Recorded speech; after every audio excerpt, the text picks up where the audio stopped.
Military veterans from around the four-state area reflect on the anniversary of 9/11 and recent events in Afghanistan. I'm Zach Dodge with the story.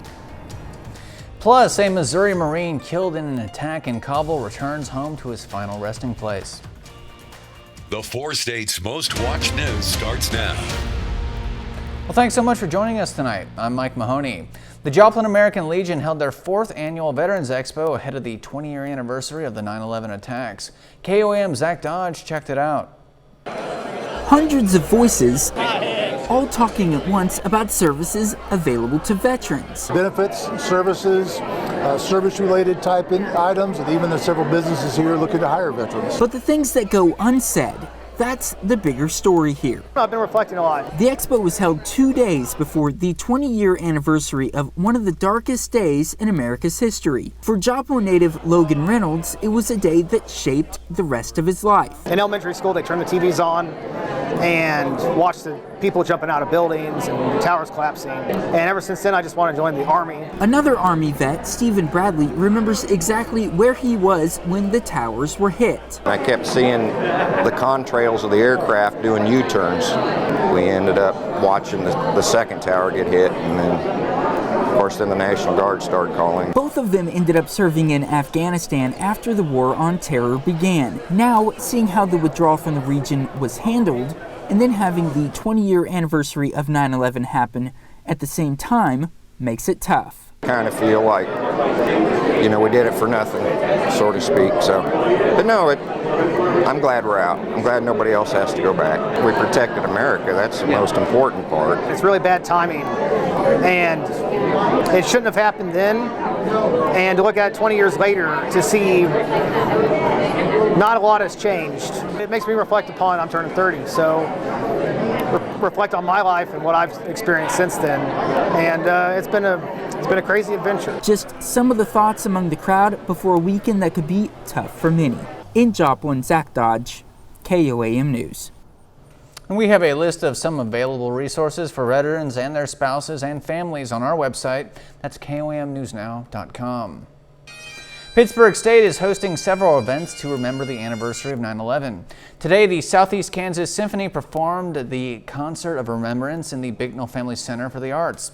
The PSU ROTC presented and retired the colors, and the Pittsburg Fire Department, under the leadership of Fire Chief Dennis Riley, who was in New York City when the attacks happened, performed a bell ringing.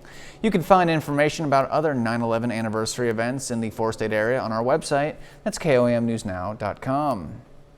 All right, Jacob Leonard, man of many talents, filling in on weather today. What's up, Jacob? Well, it definitely got off to a little bit of a cool start if you got up early this morning, but overall, no problem warming up today, and most of us topped out around 88, near 90 degrees. Now, checking out the weather almanac, 89 degrees today in Joplin. That is a little higher than normal. Nowhere near the record for this day, though. Skywatch storm tracker, it's been the case for most of the day. Nothing going on. Clear blue skies pretty much all day long. Current temperatures right now, 74 in Neosho, 75 in Webb City. A little cooler in southeast Kansas, 71 right now in Fort Scott. Now, taking a look at the day planner, this is what we're dealing with tomorrow. We'll start out in the mid-60s. We'll work our way through the 80s, and once again, it'll be warm. We're going to be in the 90s again tomorrow. We'll talk about the full forecast here in just a little bit, Mike. Sounds like a plan. Thank you, Jacob. A new study by the Better Business Bureau finds scams revolving around jobs increased during the pandemic. As millions of Americans lost their jobs due to the pandemic, scammers look to take advantage of those looking for work. The BBB says the best way to avoid these types of scams is to verify employment offers before handing out your personal information. Make sure when you're contacted by offers, you look up where the physical location of the place that you're supposedly going to be hiring you. Look at it on Google Maps or something similar. If it's an empty lot, if it's a daycare, a church that doesn't line up with what it says it is, if it looks like there hasn't been any recent construction, that should be a red flag for you. And if you'd like to report a scam, you can do that at bbb.org. A Joplin organization that's helped thousands of people learn to read is celebrating an anniversary. Joplin NALA Read has been serving the Joplin area for 40 years now. NALA stands for Neighborhood Adult Literacy Action. To celebrate the milestone, they hosted a literacy liftoff at the Missouri Southern Soccer Fields, which featured a hot air balloon, food trucks, and other fun activities. Whenever people leave here, I hope that they have had a chance to hear about some services in the community that maybe they didn't know about, that maybe them or someone that they know might be able to utilize to better themselves and improve their literacy skills. Joplin Nulla's offices are currently closed, but they are offering remote learning opportunities for anyone who is interested. One person's trash is another person's art. KOAM photojournalist Ty Parks introduces us to a 4-state woman turning scrap into sculpture. The journey really started whenever I was a full-time row crop farmer, and I spent a lot of time on the tractor, and I started doing creative things like in my spare time with rusty junk, and I started making sculptures out of old rusted farm parts, and it started there, and then I started taking in a lot of different recycled materials to turn into art. You know how when you try to hold still, you can't hold still? Like my hand is moving even though I'm holding it still, right? So when you're holding the plasma cutter, if you try to cut a straight line, it's gonna have all these little squiggles in it. But what I do is I try to make a nice fluid arc. It's kind of like thinking of more like sketching, right? So when you're sketching, you're not drawing and keeping your pencil on the paper. You're moving the pencil in an arcing motion, right?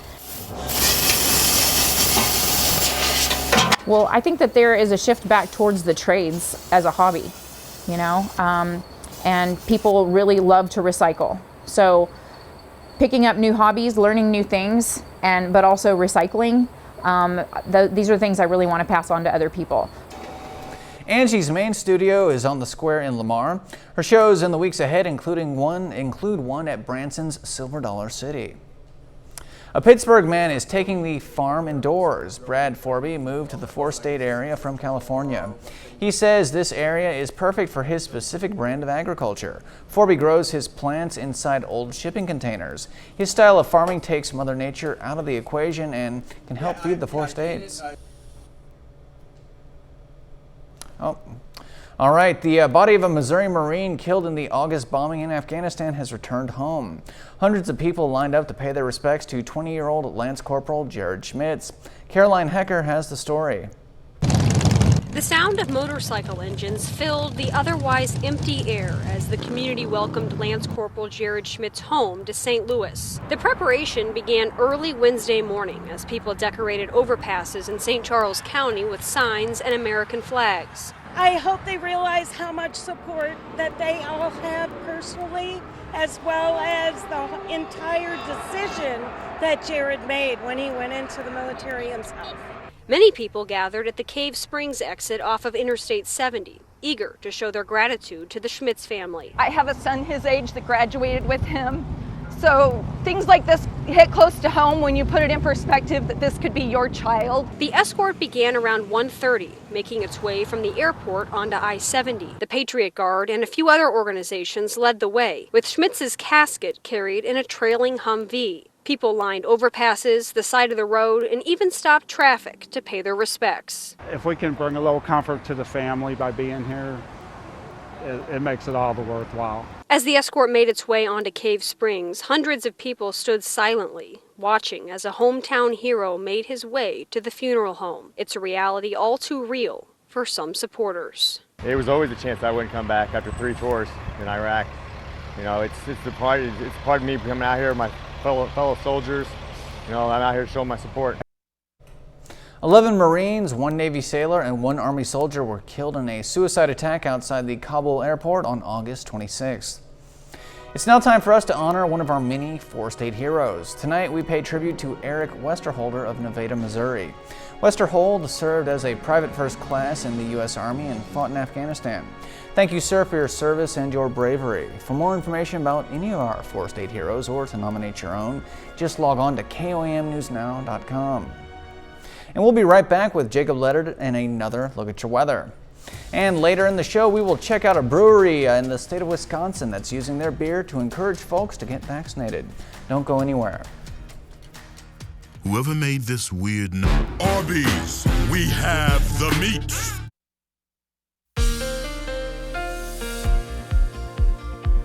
Well, today actually turned out to be a pretty nice day. We did get off to a little bit of a cool start, but the humidity pretty low. Still, we had no problems working our way up, about 88 to 90 degrees for most of us across the area.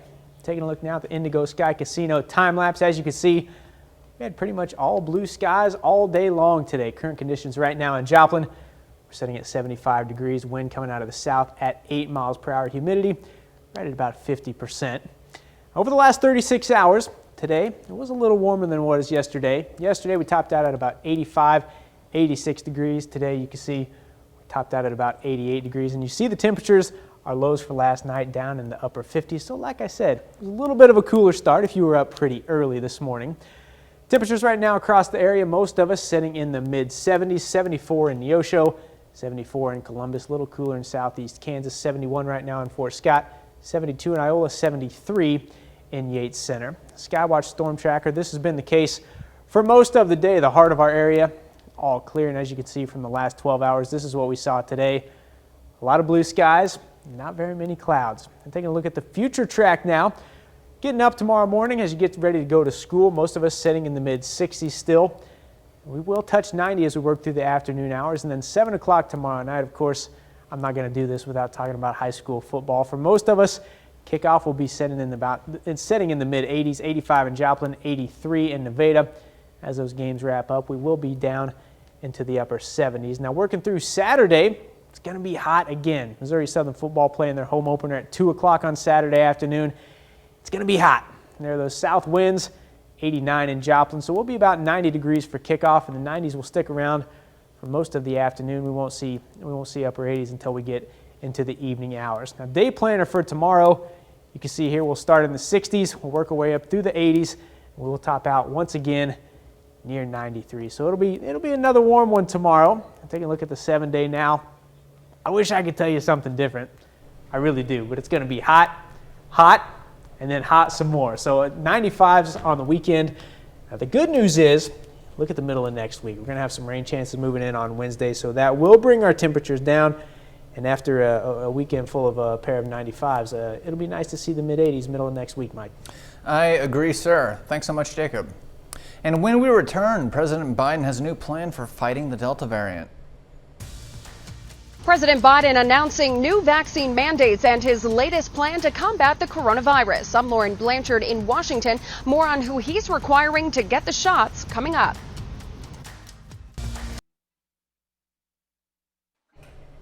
Europe's medicines regulator has added an extremely rare nerve-damaging disorder as a possible side effect of AstraZeneca's COVID-19 vaccine. The European Medicines Agency said it is a, quote, reasonable possibility after 833 cases of GBS were reported out of 592 million doses of the vaccine. The EMA categorized the side effect as very rare, the lowest frequency of side effect category it has, and emphasized that the benefits of the shot outweigh the risks. In the U.S., the FDA has added a warning over the possible side effect of Johnson & Johnson's vaccine. As the Delta variant continues to threaten reopening efforts across the country, President Biden is laying out a six-pronged plan that he says will help stop the spread. And it comes with new vaccine mandates for millions of Americans. Fox News' Lauren Blanchard has more from Washington on who will be required to get the shots. Thursday, the president unveiling his latest plan to fight the coronavirus. Our overarching objective here is to reduce the number of unvaccinated Americans. It's a six-point approach with vaccine requirements and booster shots, increased testing and mask mandates, especially to help keep kids in classrooms. Is the risk of COVID to the children worth the risk of the vaccine? The risk of a vaccine is exceedingly low. According to a study by the American Academy of Pediatrics and Children's Hospital Association, there have been more than 5 million cases of children with COVID-19. The White House hopes their plan will help boost sluggish hiring numbers. Plus, the president will now mandate millions of federal workers and contractors be vaccinated, with only a few exceptions. Meanwhile, Thursday, the Los Angeles School District meeting to become the first with a vaccine mandate for all students in the classroom 12 years and up.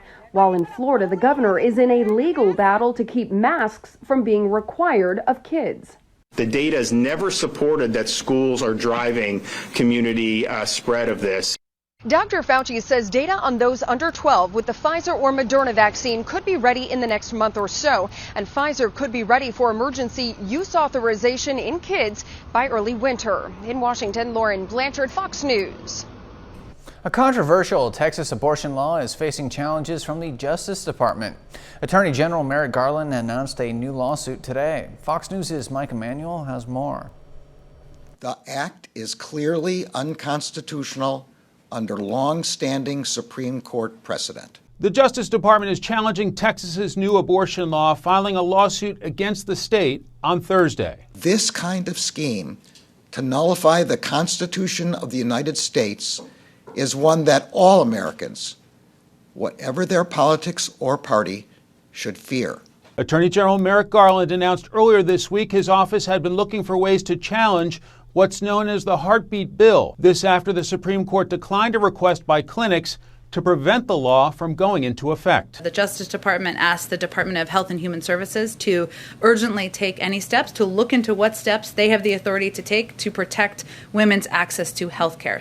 The heartbeat bill is considered the nation's most restrictive abortion law. It bans abortions once a heartbeat is detected, typically around 6 weeks. Enforcement is essentially left up to private citizens through civil lawsuits. The Biden administration faced growing pressure to take action after the Supreme Court's 5-4 decision. The majority writing that the clinics had not, quote, met their burden to prevail in an injunction or stay application. Once they get into that abortion clinic, state law controls, and that's the Texas heartbeat law. The Supreme Court will take up the abortion issue in a separate case this fall. A Mississippi law seeks to ban abortions after 15 weeks. In Washington, Mike Emanuel, Fox News. A federal judge has ruled that Florida's new anti-riot law championed by Republican Governor Ron DeSantis is unconstitutional and cannot be enforced. The decision found the law to be vague and overbroad and amounted to an assault on First Amendment rights and free speech and assembly, as well as due process protections. The law increased criminal penalties for assaulting the law enforcement officials and defacing monuments and other public property during a riot. Governor DeSantis can appeal the ruling. When we return, the budget battle is heating up on Capitol Hill. A $3.5 trillion spending package takes center stage on Capitol Hill, but doesn't have enough votes to pass. I'm Mallory Rivera in Washington with reaction from top Democrats about its prospects. Furniture at Import Warehouse. Welcome back to your News at 9. It turns out the top 1% owes $163 billion in unpaid taxes. That's about 28% of all lost tax revenue. And that's according to an estimate by the Treasury Department, which says stronger enforcement of tax laws are necessary to correct the problem. President Biden has tried to boost the IRS's budget to go after tax cheats, but Republicans in Congress have resisted the effort. House lawmakers are back at work following the August recess, and at the top of their to-do list, beginning their markup sessions for their $3.5 trillion spending package. This process will allow lawmakers to write out the specifics of the big bill. Democrats have a thin majority in the House, and they know they will have to work closely to have enough support for the measure to pass. Fox News' Madeline Rivera has more from our nation's capital. A pivotal week in the House with lawmakers back at work writing and debating the details of a $3.5 trillion spending package.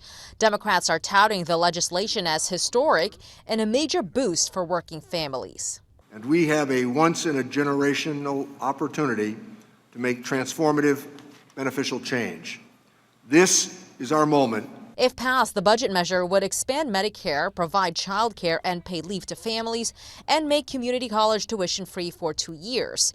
Republicans strongly oppose the plan, arguing the country is in deep financial debt, and these proposals would make most Americans heavily dependent on government assistance. The last thing Americans need right now is trillions more in government spending that drives up prices, kills jobs, and wastes our hard-earned tax dollars. Democrats in the House know that their thin majority will make the process more difficult for them as they try to balance the priorities of progressives and the more moderate members of their party. Party leaders acknowledge the size of the package may have to be trimmed down before it moves to the Senate. We will get something big and bold through. The question is how big. House Democrats hope to have written pieces of the bill complete by next week. In Washington, Mallory Rivera, Fox News. Still to come, the TSA is getting tough on travelers who refuse to wear face masks. That story and more right around the corner. Visit modoclrtc.com. Welcome back. The Transportation Security Administration is cracking down on air travelers who refuse to wear masks. Last month, as the Delta variant surged, the Biden administration extended the mask mandate for air travel and other forms of transportation through January 18th. The TSA had been fining airline passengers who refused to wear masks $250. Now the minimum fine will be doubling, starting at $500. Repeat offenders could face fines of up to $3,000. Airline crews have had to contend with thousands of incidents of unruly passengers who refuse to wear masks. Some altercations between flight crews and passengers have even turned violent. Moderna announces it's developing a 2-in-1 vaccine that will protect against COVID-19 and the seasonal flu. The hybrid vaccine, which the company is calling mRNA-1073, that's a catchy name, will combine Moderna's current COVID-19 vaccine with a new flu vaccine that is still under development. In a press release, the company's CEO stated, quote, "Today we are announcing the first step in our novel respiratory vaccine program with the development of a single-dose vaccine that combines a booster against COVID-19 and a booster against the flu. We believe this is just the beginning of a new age of information-based medicines." Moderna did not announce when trials for the hybrid shot would start. A brewery in Wisconsin is rewarding patrons who have rolled up their sleeves to get a COVID-19 vaccine. It was all part of their Pint for a Poke event. This week, Milwaukee's Lakefront Brewery gave patrons 21 and older a token to get a free beer. But in order to get that brew, you had to show proof of a coronavirus vaccination or get vaccinated at an on-site clinic set up for the brewery event. Many wineries may be following suit. We'll see. Stick around. We have got a lot more news headed your way, as well as another look at your weather with Jacob Leonard and your KOAM Sports Report with Danny Terzer. That's all coming up right here on your KOAM News at 9 on Fox 14. And right after the break, dozens of foreigners, including Americans, left Kabul, Afghanistan aboard an international commercial flight. Details are next. Looking for a career.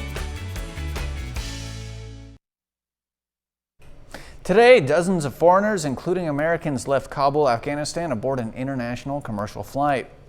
The trip marked the first large-scale evacuation since the U.S. and NATO forces left Afghanistan last month. The departure represents a breakthrough in the rocky relationship between the United States and Afghanistan's new Taliban leaders. The Taliban have said they would let foreigners and Afghans with valid travel documents leave. But a standoff over charter planes at another airport that lasted for several days had cast some doubt on the Taliban's assurances. A senior U.S. official said Americans, green card holders, and people of other nationalities, including Germans, Hungarians, and Canadians, were aboard the flight. The HPV vaccine has put the U.S. on track to nearly eliminate cervical cancer in the coming decades. The projection from the American Association for Cancer Research shows low-poverty communities will reach the target before high-poverty communities because of a disparity in screenings. An estimated 14,000 cases of cervical cancer are diagnosed in the U.S. each year, and 90% are caused by certain types of human papillomavirus, or HPV. More than a week after Ida made landfall as a Category 4 storm, additional deaths are being reported in Louisiana. And across the Northeast, people are still cleaning up after remnants from Ida tore through the region. Fox News' CJ Papa has more. The death toll from Hurricane Ida rising in Louisiana. Health officials reporting 11 additional deaths in New Orleans, bringing the state's total number of fatalities to more than 24. The state's health department reports some of those deaths were the result of heat during power outages. Power is almost fully restored in New Orleans, but outside the city, hundreds of thousands remain without electricity. This week, Governor John Bel Edwards signed a proclamation to assist hotels in the housing of healthcare employees and utility workers who are restoring critical infrastructure. So that they can do their best work to restore power and to deliver the services and the goods that are necessary to assist all of the Louisianans in need today. In the Northeast, people are cleaning up after Ida caused widespread destruction just 1 week ago. In Manville, New Jersey, one young couple now picking up the pieces after their house was destroyed by flooding. We thought we were going to come back the next day. We lost everything that was valuable to us. A fire occurred hours after the deluge, followed by an explosion that completely leveled their home. We were just in disbelief. It was just complete shock and horror, just seeing our house that we had purchased just 4 years ago to be completely in ruins. Very distraught. Forecasters are also watching Storm Mindy, which is bringing heavy rain to Georgia and Florida today. CJ Papa, Fox News. We'll be right back with Jacob Leonard and another look at your weather. And later in the show, new research finds the global production of oil, gas, and coal must dramatically reduce in order to prevent catastrophic global warming. I'm Jackie Ibanez with more on that story straight ahead. Area Hearing has been serving. The humidity wasn't too bad and the skies were clear overall today. It turned out to be a pretty nice day with temperatures nearing 90 for most of us across the area. Taking a look now, time lapse of Indigo Sky Casino. You can see pretty much blue skies all day long. Currently in Joplin, looking at 75 degrees. That wind coming out of the south at about 5 to 10 miles per hour. Humidity sitting at 51%. Now over the last 36 hours, kind of the same thing from yesterday, but a little warmer yesterday. You can see we topped out at about 85, 86 degrees. Today, topped out at 88, near 90. Now, if you got up early, like I was this morning, you went outside, kind of felt a little cool. You can see we bottomed out in the upper 50s last night, so got off to a little bit of a cool start for the day today. Now, temperatures right now across the area, as you can see, most of us sitting in the mid-70s. 74 in Neosho, 75 in Joplin, 73 right now in Lamar, also 73 over there in Yates Center. Skywatch Storm Tracker, this has really been the case for most of the day.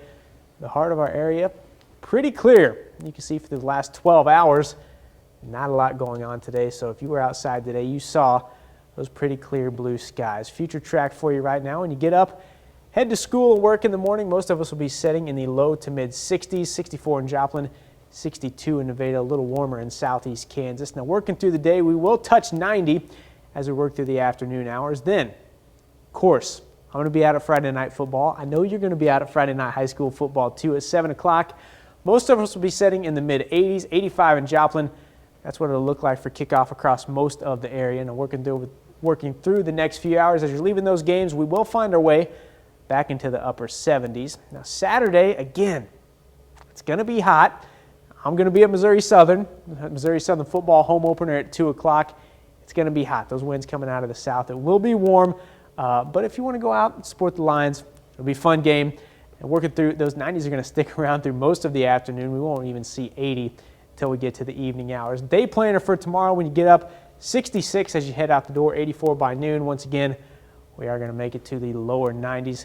Going to be pretty hot, and that's going to be the case for most of the weekend. Pair of 95s on Saturday and Sunday. Again, lower 90s on Monday. But good news, middle of next week, Wednesday and Thursday, we do have some rain chances on Wednesday. That'll cool us down, and mid-80s will be a welcome change after a pretty hot weekend, Mike. All right, sounds like a plan, and thanks so much for filling in, Jacob. Buyer beware if you are shopping for a used car. Flood-damaged cars could be headed to the auto market. According to Carfax, hundreds of thousands of flood-damaged vehicles were already on the road before Ida hit, and more are expected to show up. Experts say buyers should make sure they check a vehicle's history report. Coming up in sports, Pittsburg high school boys soccer teams look to tally their second league win. Plus, Pittsburg State Volleyball hosts their home opener against Tremaine. That's coming up. Shelter Insurance.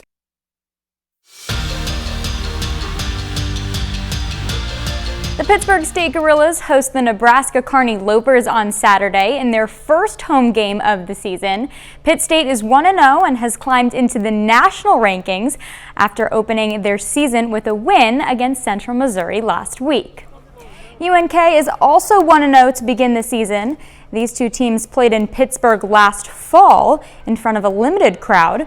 It was the Gorillas' only home game in 2020, but Saturday's game will be at full capacity, giving the Gorillas a home field advantage they haven't enjoyed since 2019.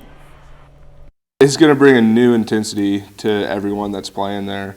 Everyone talks about flipping a switch whenever you get on the field, but it's going to be different. It's really cool, very exciting. We got full capacity, so I'm definitely excited about that. I mean, last year we had a home game, but we had like 25% capacity, so definitely having a full jungle is going to be awesome to see. I'm just excited for our players to be able to have that experience. You know, we've got a freshman class and even a freshman class a year ago that haven't witnessed that, haven't seen that yet, and I'm just excited for them as well to see what game day is like here at Pittsburg State.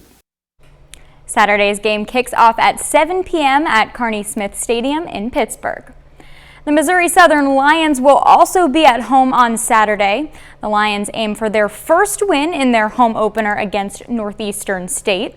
Southern lost their opener last week to Nebraska Kearney 38-0. It was a scoreless game after the first quarter before Kearney put up 38 straight points, including 21 in the fourth quarter. I think we saw in the first quarter we can play with anybody in this league. Young, old, it doesn't matter. I mean, we came out and we were able to run the ball. We were able to get some stops defensively, and so that part was encouraging. And yeah, I think the thing you take from it is if we do it for 4 quarters, now where are we at?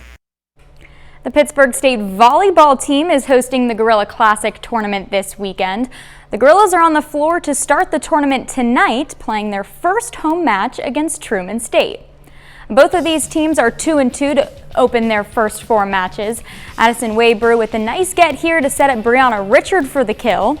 Then Meg Outen places this one perfectly to win the first set 25-16. The second set is a closer contest.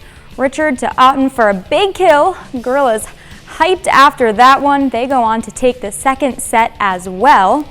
In the third, Hannah Martin comes flying in and buries this one. PSU doesn't drop a single set. The Gorillas win 3-0.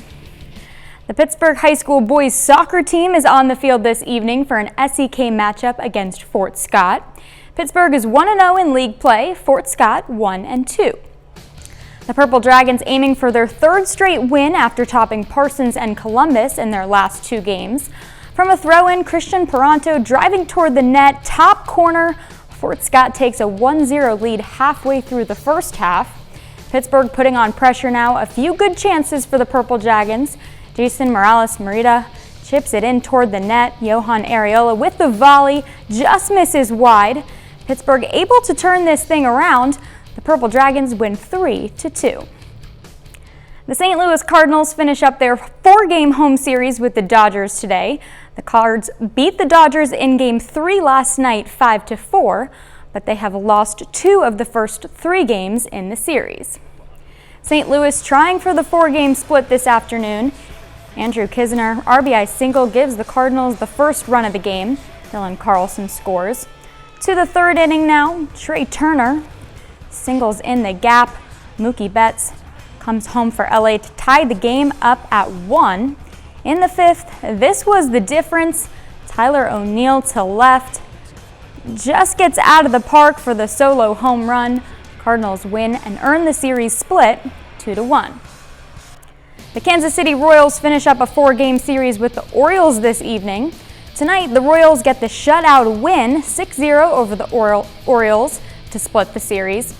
Nicky Lopez sets the tone early with a first-inning home run. He finishes 3 for 5 with 2 RBI.